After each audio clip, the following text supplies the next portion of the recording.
The Fabulous Fear Machine is an outbreak-sim strategy game, a love letter to pulp horror comics, and Ficturama's best game yet. In it, you play through several scenarios as one of several ambitious, perhaps less than moral agents, and assume control of the titular Fabulous Fear Machine. Immediately, the art style and tone makes it clear what kind of game you are playing. One that evokes all the feeling of old pulp horror comics like Swamp Thing or Tales from the Crypt, but on a more global scale. You are introduced to the concept by an animatronic medium that promises to fulfill one wish for the character you'll be playing as, and makes it clear that it will come at a great cost. And it is glorious, or should I say fabulous.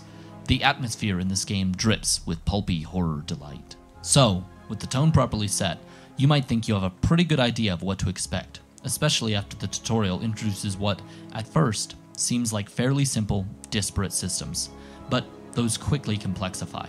You will be simultaneously trying to place and upgrade your horrifying legends around a map, while also harvesting resources, countering rivals, exploring locations, and dealing with events, all in the service of meeting the criteria to broadcast a message into each region. The tutorial is deceptive though, because while the game is indeed a puzzly strategy game where ultimately you are trying to fill bars and color in maps, the interconnected systems end up demanding much more of you. Your most limited resource in the Fabulous Fear Machine is not essences or oleum, the game's currencies, but rather time. You see, you have a very limited number of mysterious agents, usually only 2 or 3 per level.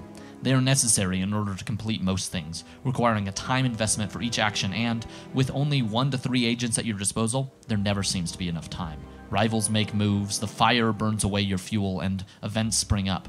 The real challenge, then, is dealing with the puzzle of prioritization. The game is made for those that want to optimize their play and not waste a moment. No sitting on your laurels for this one. While there is a bit of a steamroll effect that strategy gamers will be familiar with, even the most brutally effective fear machine can still be sabotaged by a poorly timed wrench and a bit of inattentiveness. But all this talk about mechanics and gameplay puts aside what is really the best part of the game: the narrative and commentary. Let's be clear, most strategy games aren't exactly marvels when it comes to storytelling or social critique, but the Fabulous Fear Machine is an exception. Let's look at an example.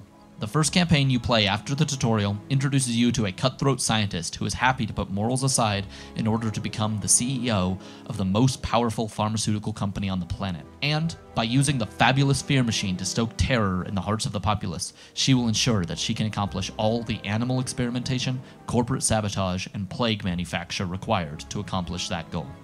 As she broadcasts her messages and complete scenarios, animated and well-written comic panels will fill in, revealing her depraved and cold-hearted origins and activities. The entire time, excellent art and pulpy but authentic dialogue drives the story. By the end of that first campaign, I was fully engrossed in both her success and her guaranteed downfall. It is truly a blast to play Doomed Evil, giving the game plenty of room to deliver messages, something Ficturama is excellent at, while still letting the player rain hell down upon the world. Catharsis seems to be the game's raison d'etre. And, if that wasn't enough, the social critique elevates the project to something a bit deeper than its pulpy origins.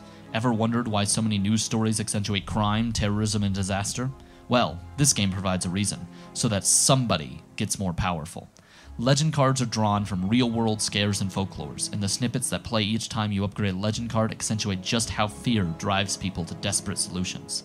And despite the art style evoking 50s and 60s era comics, the commentary couldn't be more barbed and modern. Or perhaps some fears are simply timeless.